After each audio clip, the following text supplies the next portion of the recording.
the looping funhouse. It was another day of bizarre activities in the amazing digital circus when Kane gathered everyone in the center of the big tent. Today, my delightful performers, we're going to play in the endless funhouse, he announced, his voice booming with enthusiasm. Endless? What do you mean endless? Asked Pomni suspiciously. Well, the funhouse is quite special. It loops. It loops forever. But don't worry, it's all in good fun. Kane grinned, his teeth practically glowing. The first one to find the exit wins. Jax, standing with his arms crossed, rolled his eyes. Great. Another one of Kane's fun ideas. The crew followed Kane to the entrance of the funhouse. It was a garish building, its neon lights flickering in unpredictable patterns. As soon as they stepped inside, the door slammed shut behind them. Ragatha led the way, with Pomni, Jax, Gangle, and Kinger close behind. At first, the funhouse seemed normal. Twisting hallways with tilted floors, walls covered in wavy mirrors, and the occasional eerie clown face painted on the walls. But as they ventured further, they realized that something was very wrong. No matter which way they turned, they kept ending up in the same room. A room with 3 large, smiling clown faces, and a door that promised to lead them out. But it didn't. Every time they stepped through, they'd loop back into the same room.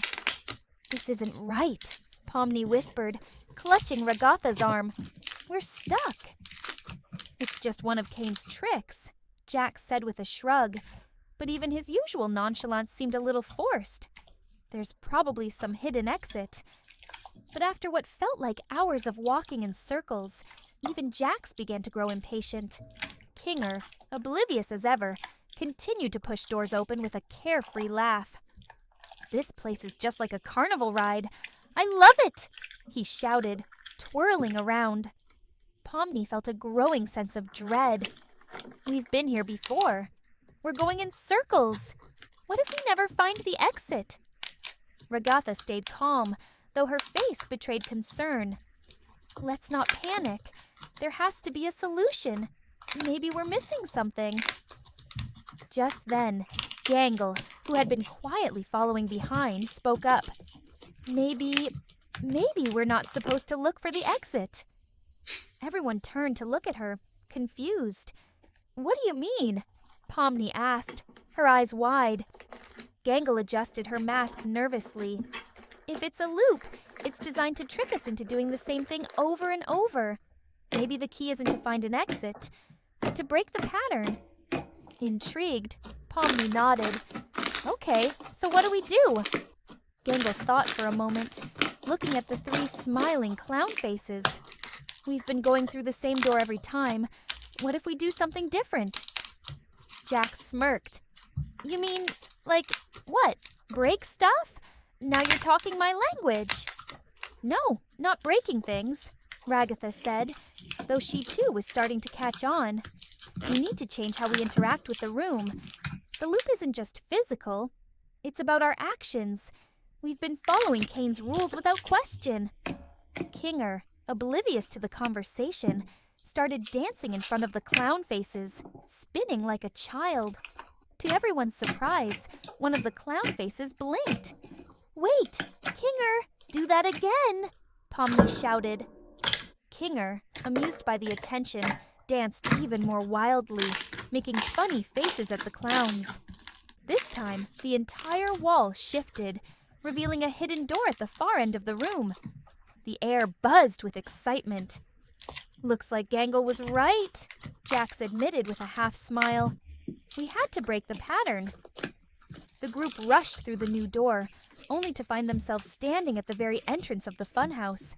They had escaped the loop. Kane appeared before them, clapping his hands. Bravo! Bravo! You figured it out! I must say, that was quite the performance. You broke the funhouse's loop. Well done, my little performers.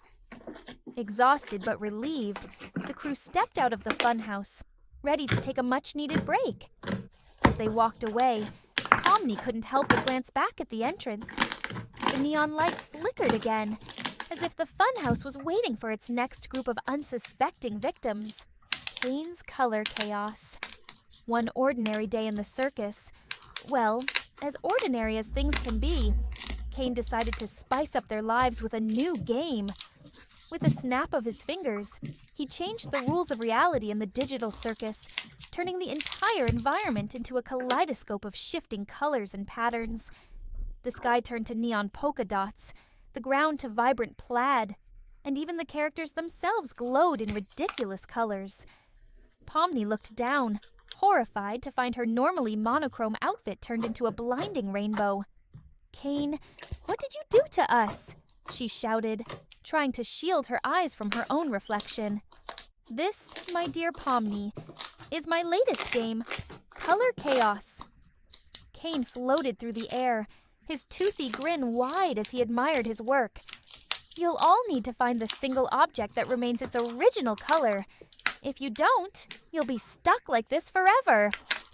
Jax, the smug bunny, rolled his eyes, crossing his arms. "So we just gotta find a thing that's not flashing like a strobe light?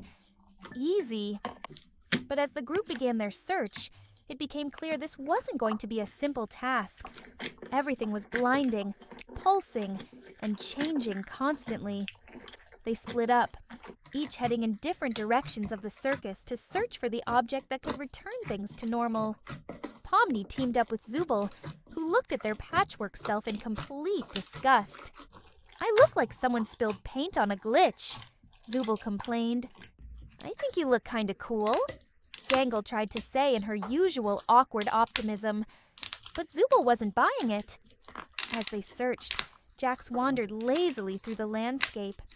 He stumbled across what looked like a small, unassuming rock, completely gray. With a shrug, he kicked it, only to watch in shock as it suddenly split open, revealing a massive Technicolor worm that shot rainbow sparks in every direction. "Of course it's never easy," he muttered, dodging the sparks. Meanwhile, Pomni, Zubul, and Gangle found themselves trapped in a bizarre maze of mirrors. Each mirror warped their appearances, making Pomni's head 5 times larger, and Zubul stretch out like a slinky. "Kane, you maniac!" Pomni yelled into the void. Finally, after hours of bizarre encounters, Zubul had turned into a glittering disco ball at one point. The group reunited. Gangle, surprisingly, had found the solution. She had a small white handkerchief that hadn't changed at all. She timidly waved it. I think this is it." Kane reappeared in a flash. "Well done," he exclaimed, returning the world to normal. "You've beaten the game, but don't worry, I have more tricks up my sleeve." Jax groaned. "Great, can't wait."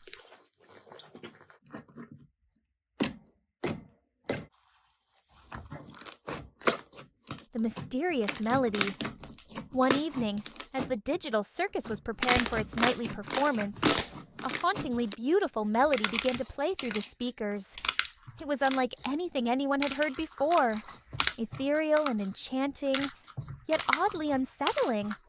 Pomni was the first to notice the melody. "Where is that music coming from?" she asked, looking around. Kinger and Jax joined her, but the source of the melody remained a mystery. As the melody continued to play, strange things started happening. Props moved on their own, and the lights flickered in rhythm with the haunting tune. The atmosphere in the circus grew increasingly eerie, and the performers became unsettled. Will, always calm under pressure, decided to investigate the source of the melody. With Pomni, Kinger, and Jax in tow, he followed the sound to an old hidden storage room beneath the circus tent. Inside the room, they discovered an ancient dusty music box sitting on a pedestal. The music box was intricately designed, with symbols and patterns that glowed softly. It was the source of the mysterious melody. Jax carefully examined the music box. "It's been enchanted with a complex set of algorithms," he explained. "It's creating a melody that interacts with the digital systems in the circus." As they studied the music box, They realized that it was designed to harmonize with the circus's systems, but its enchantment had become misaligned over time, causing the strange occurrences. To restore balance, the team needed to recalibrate the music box's enchantments. Pomni and Kinga worked on synchronizing the melody with the circus's systems, while Jax adjusted the digital algorithms. Zil, with his artistic touch, ensured that the melody maintained its enchanting quality.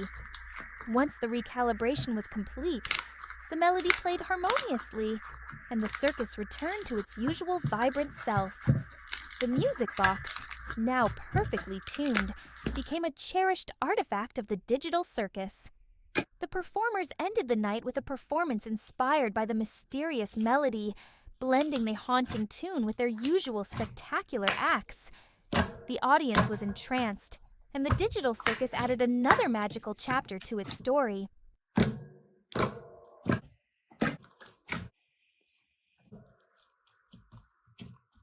The Forgotten Fantasia. During a routine cleanup of the digital circus's archives, Pomni discovered an old, dusty reel labeled The Forgotten Fantasia. Intrigued, she brought it to Zil, Kinger, and Jax. "What's this?" she asked. Zil's eyes sparkled with excitement. The Forgotten Fantasia was an old circus act we used to perform. It was a magical and fantastical show, but we lost it in a system update years ago. Eager to revive the old magic, the team decided to recreate the act. They set up the stage, dusted off old costumes, and rehearsed the routines.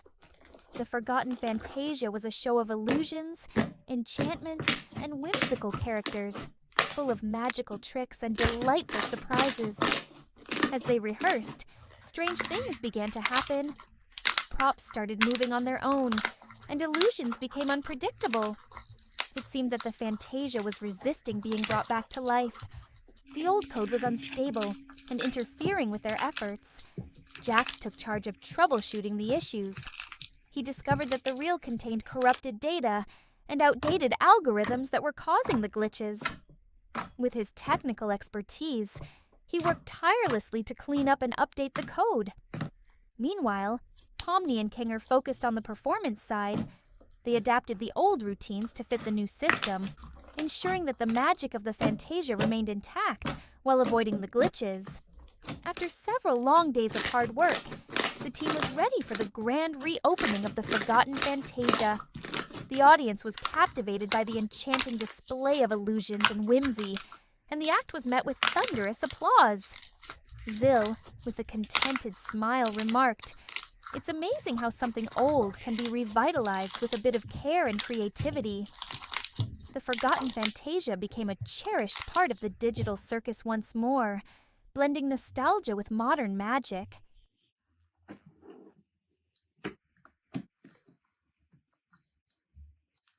The Enchanted Code. In the heart of the digital circus, where the pixelated lights sparkled like stars, the performers prepared for another spectacular show.